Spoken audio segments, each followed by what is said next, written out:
group is ready and hungry to prove themselves.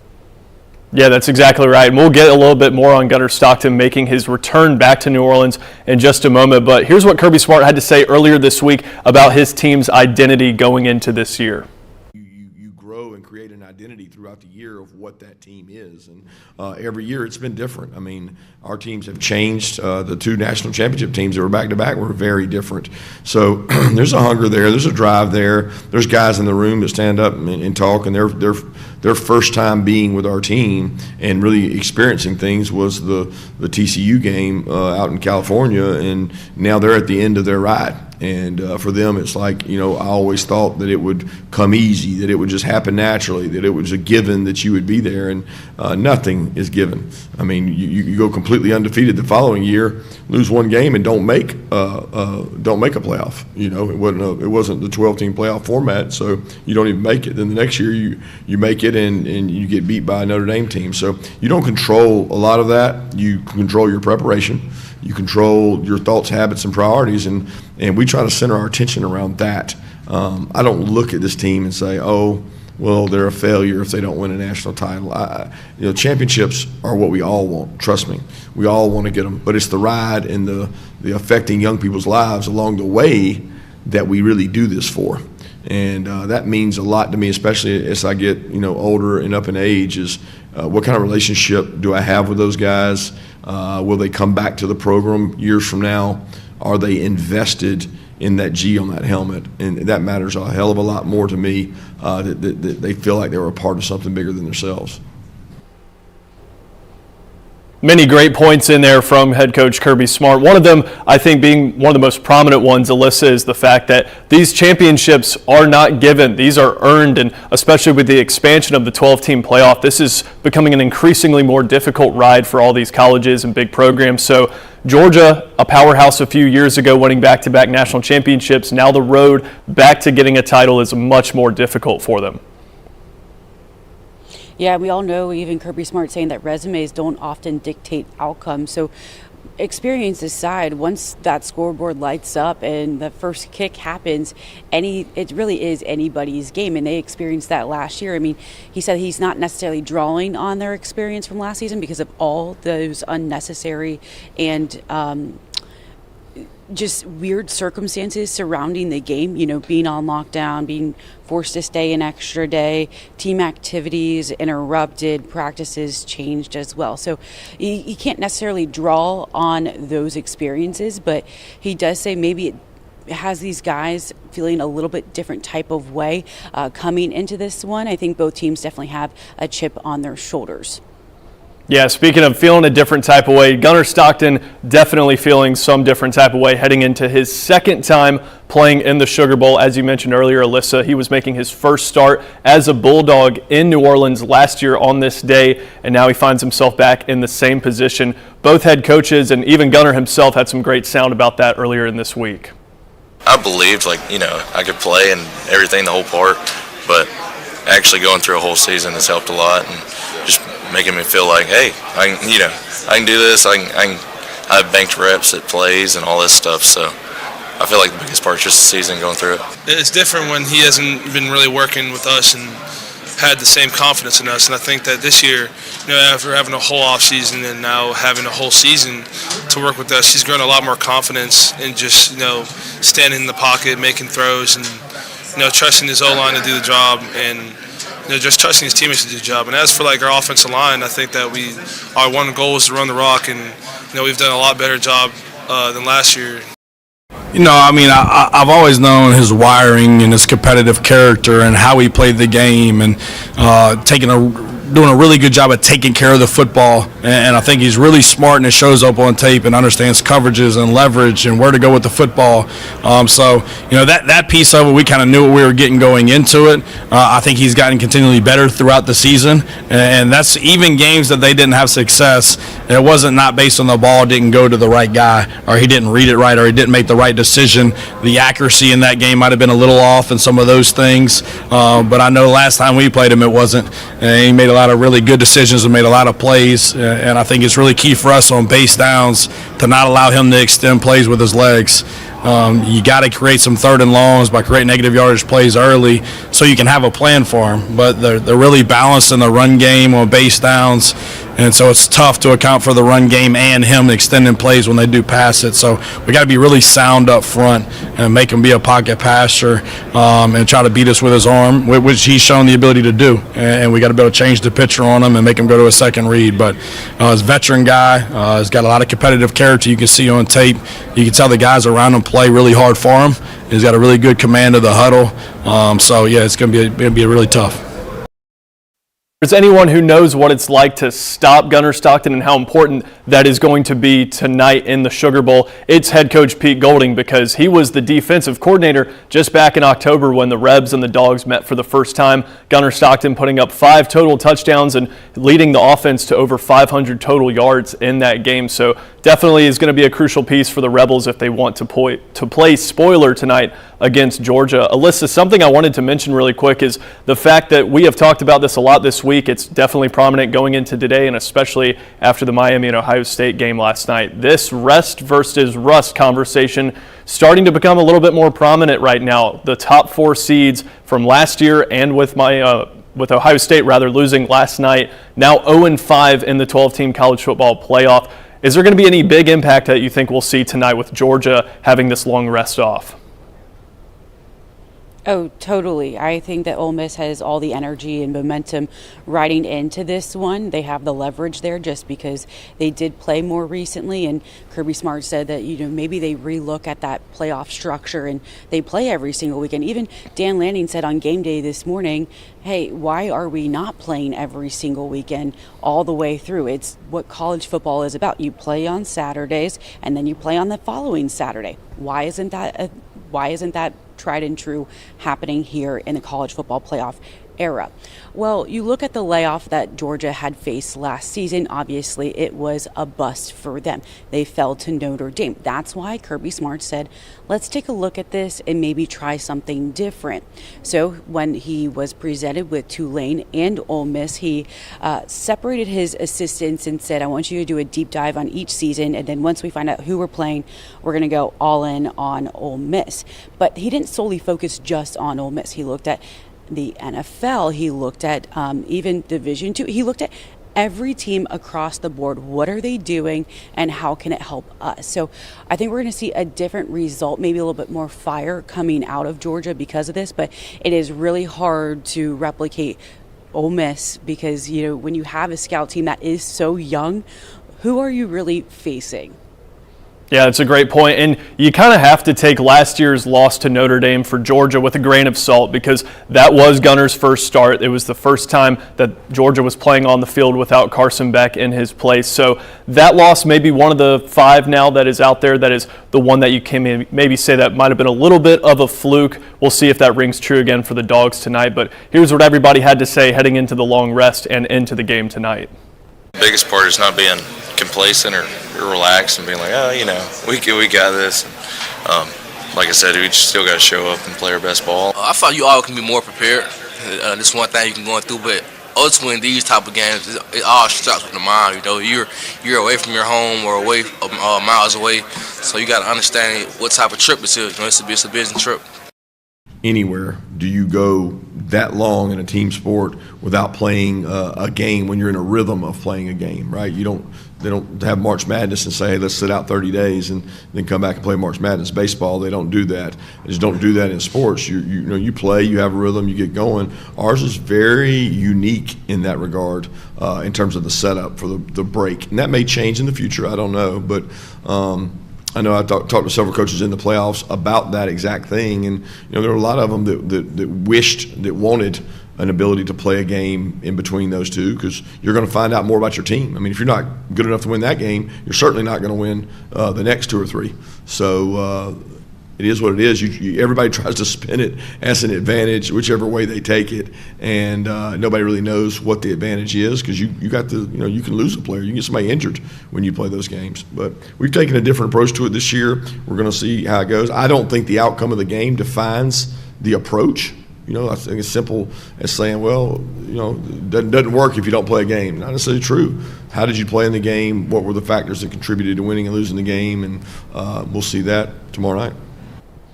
And that's kind of been the same message we've heard from Kirby, not only this week, but in the other weeks leading up to Sugar Bowl kickoff week. He's not really concerned about the last matchup with Ole Miss as much as he has been concerned with the task at hand in another big game tonight. Alyssa, we have talked about this rematch coming up all week, all last week, but in your eyes, how much does this carry weight from October to now? I don't think it does, just because they are two totally different teams since that October 18th game. If you look at it, Ole Miss has the number 2 total offense in the country, 498 yards per game. Gunnar Stockton is the 6th best quarterback in the country. Trinidad Chambliss, number 5. So this team has completely been through each other's rockers. The defense has completely shifted for Georgia. And especially you throw in the coaching issue, you can't draw on the last time they met, because it's going to be 2 totally different coverage plans. It's going to be 2 different offenses that are going to be rolling in there, because they really haven't been with Lacey for too long too. He's suffered some injuries in the past couple of weeks. So this is going to be a very different look than what we saw back in October. I mean, if you think about it, Gunnar Stockton was 12 for 12 in the second half, but then Trinidad Chambliss was 1 for 10 and only a 1 yard in the fourth quarter. So I don't see that happening to Trinidad Chambliss again, but I just think you can't draw back on that October 18th game too heavily heading into this one. Yeah, I absolutely agree. Trinidad Chambliss, another superstar in the making over there in Oxford. We'll see if he stays with the Rebels after this season kind of gets dismantled with Lane Kiffin stepping out last month. But Alyssa, we have talked about this game so much, and I know that Georgia is currently a touchdown favorite in Vegas. Are you buying that right now? 100%. 100%. I think that they've done their homework. I think that last year's playoff run was a wake-up call for them. They are the only team back in the same spot that they were last year in the quarterfinals, having the first round bye, back in the same bowl game. So, I mean, yes, lightning strikes twice, but I think that this time they're going to walk out unscathed. Yeah, I completely agree. And Kirby talked a little bit about the rematch heading into this week and how, once again, similar to the last soundbite we just heard from him, talking about how it really doesn't matter and this is an entirely different circumstances of games. He's just happy his guys are back in the Sugar Bowl. There probably is a line of too much information, but it's more to me how you present the information. I'm all about the presentation and being teachers as coaches, and you learn from other people's mistakes. We try to do a good job of mixing things up in bowl practices and not just doing all information on our opponent. We do information on games going on in the National Football League, games going on across the bowl season. What do you see in bowl? What's the trends? How are things looking? People don't tackle well in bowls. People maybe turn the ball over because they don't get hit as much in bowls. So we don't make it just about information directly involving us or directly involving Ole Miss. We just make it a teaching and learning experience as much as we can for the guys, and don't try to overload them. I mean, we haven't prepared for Ole Miss this entire time, and we didn't sit back and say, all right, let's go play Ole Miss. We worked on ourselves for a while, which most people do, and we worked on both opponents for a while, and then we came and centered around Ole Miss once we knew that was the outcome of their game. So.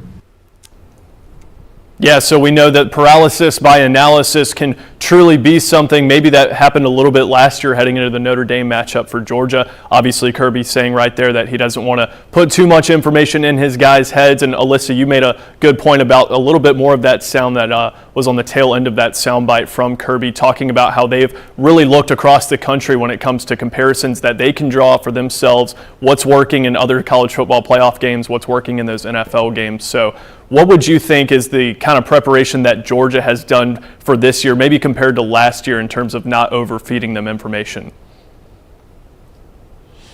I think they've essentially let them loose. I think it's very much do your own homework a little bit, because they want to see what their guys are seeing versus the rest of the staff. I think that Bobo and Schumann definitely have their own plans. Kirby obviously always does a deep dive on his defense. So I think those are similar factors. And then you see this surgence of other defensive playmakers coming in, because Zayden Walker was the guy that basically destroyed your Ty Simpson back in that SEC championship. He didn't play against Ole Miss. So they have some weapons that are newer, and then you have your defense that have really gained some confidence and maybe educated in their position a little bit more than once they were back in October. Thanks for the not-so-subtle dig at my quarterback. We'll get to that in a second, but we've got some other college football quarterfinal games to talk about first. Obviously, the big one being last night in the Cotton Bowl, Ohio State losing to Miami, so now Miami advancing to the Fiesta Bowl next Thursday night, which is where the winner of Georgia and Ole Miss tonight will face Miami in Arizona next week. So, Alyssa, sometimes the best storylines write themselves. If Georgia wins tonight, it seems like you and I have got a free week of content right in our laps right there. What would you say is Carson Beck's mentality right now if he gets that Georgia matchup? Oh, he ain't sleeping tonight. There's going to be bags under his eyes because Georgia's going to be packing their bags to go visit him, and I don't think it's going to be fun for him. So maybe a little bit fun for that Miami defense because they are really, really good. We saw that last night. It was very much of a, okay, guys, we got to start paying attention to this Miami defense because they are legit. One note about that. So I was preparing for my 10 o'clock hit last night, and I was trying to watch my YouTube TV. They also had the game on this like huge projector screen, and it was so crowded in the team media hotel that they had just 2 levels filled with people watching this Miami game, and every time Miami scored, the crowd roared. So they want it too. They want it probably just as bad as this Georgia team to pay their former quarterback a visit.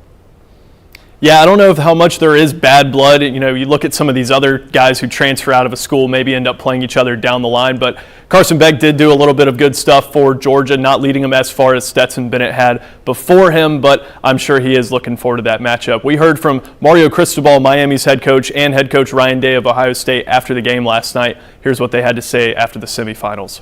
Before the players got back, we rounded up the staff, and we just made a very simple decision. We called it like the meeting. We actually have save those notes in a nice box to always be with me forever. Is we told them that we have awesome people, we work really hard, we're not getting the result, but we are going to have to be our very own best fans, our very own best supporters, our very own best family, and we're not going to let anything get in here. But we're just going to do it one day at a time, and every day I'm going to lift you up, you're going to lift me up, we're going to bring great energy, we're going to have great practices, and we're just going to focus on getting a little bit better every day. And if we do that, it's November 1st, and they all saw the 5% chance we had to make the CFP. They all saw it.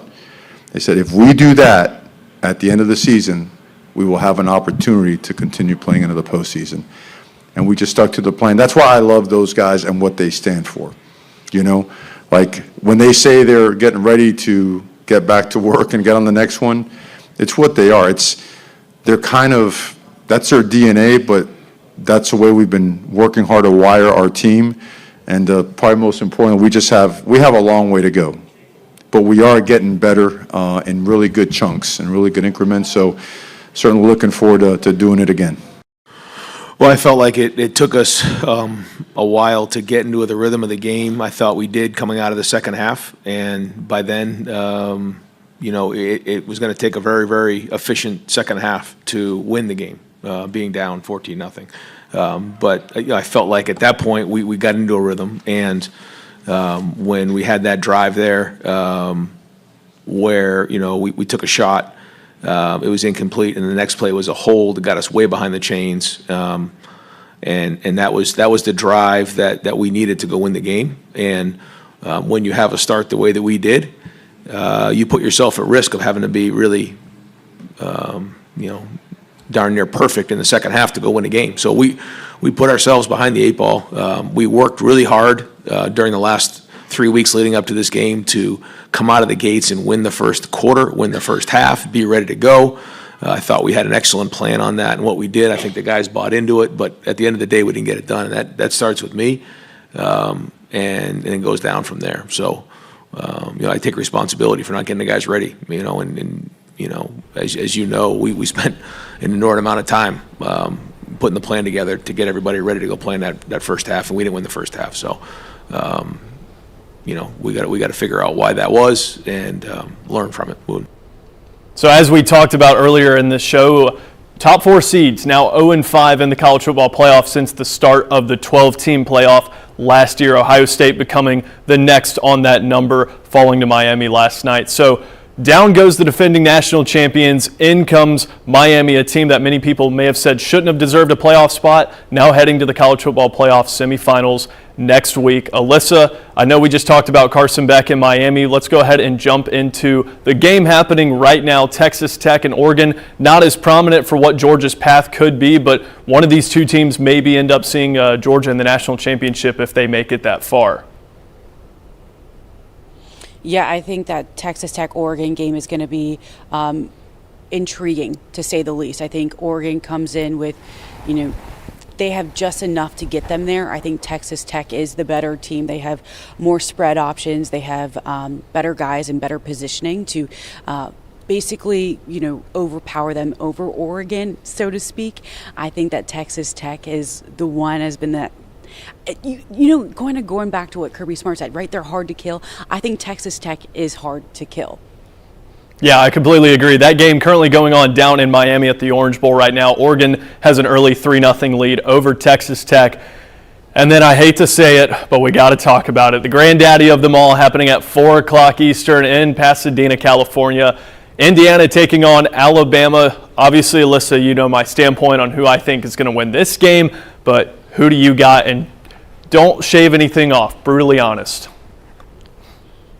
Yeah, if you're scared, say you're scared. And I think you're scared. I'm scared because I actually, just looking at it, I truly don't know, right? I think that you look at what each team brings to the table. Signetti said that Indiana did not practice well this week. So is that going to have some impact on this game? Kalen DeBoer should be butthurt how the SEC championship ended for them and all those guys. Now, you walk off with that win against Georgia and then you get spanked in the SEC championship. How do you recover from that? So I think that Alabama needs to buckle in, get locked in, and really tie this one down. But IU has just been so fun to watch, especially their wideouts this year. Yeah, great quote I heard earlier this week. Who's winning? I'm trying to think. I know you just asked me who were thinking. I don't know, Joe. I think I'm gonna say Alabama, but this one's gonna be very, very close. Not to cut you off, bud. Good decision there, right there. But yeah, this game happening at 4 o'clock in Pasadena. It's just like the Oregon and Texas Tech game. Not the same team that Georgia's going to have to face in the road to getting to the title game, but could face one of these 4 heading into the national championship if the Dogs make it that far. Obviously, we know Kalen DeBoer taking over for Nick Saban, arguably the greatest college coach of all time out there. Him talking in the Rose Bowl this week about filling the shoes of Saban's legacy.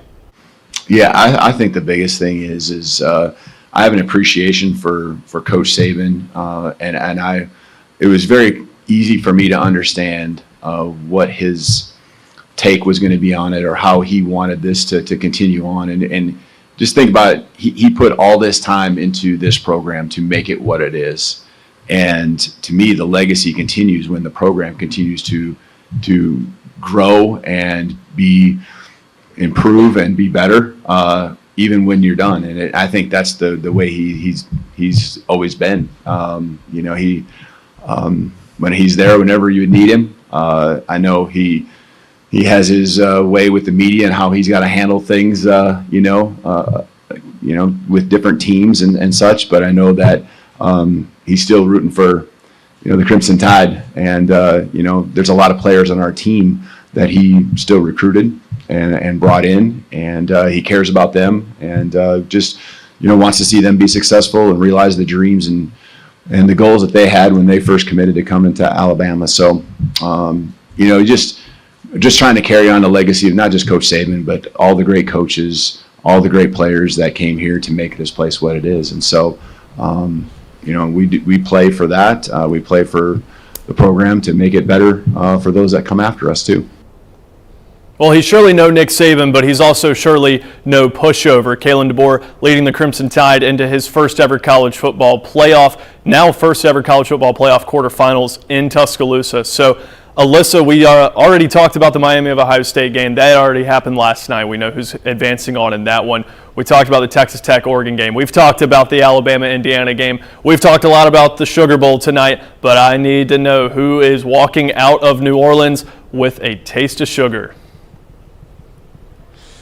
Kirby Smart. I'm fully dialed in on this one. I think that this is it's going to be fun to watch because they're both defensive-minded coaches, even Kirby and Pete even alluding to each other. So speaking of Alabama, they both were defensive coordinators at Alabama, though their time never overlapped, right? So I think you have about a 2-year span in between the two. But, they've never prepped against each other because they're usually prepping for the offense, right? So I'm really curious to see how each other fares in this one. But I think Kirby Smart, he's going to be walking away with a little something to take to Arizona. Completely agree with the way that they spanked my team just back in December in the SEC championship. So as much as I don't want to see the Dogs again, if we get that far in the national title game, Georgia-Alabama Part 3, I can't help but say that Georgia is going to be walking out of New Orleans tonight as Sugar Bowl champions. But ladies and gentlemen, thank you so much for joining us here on WRDW+. That's Alyssa Lyons live in New Orleans, where we'll have more coverage later this evening, all new on News 12. And for me, Joseph Doring in studio, everybody have a great afternoon and Happy New Year.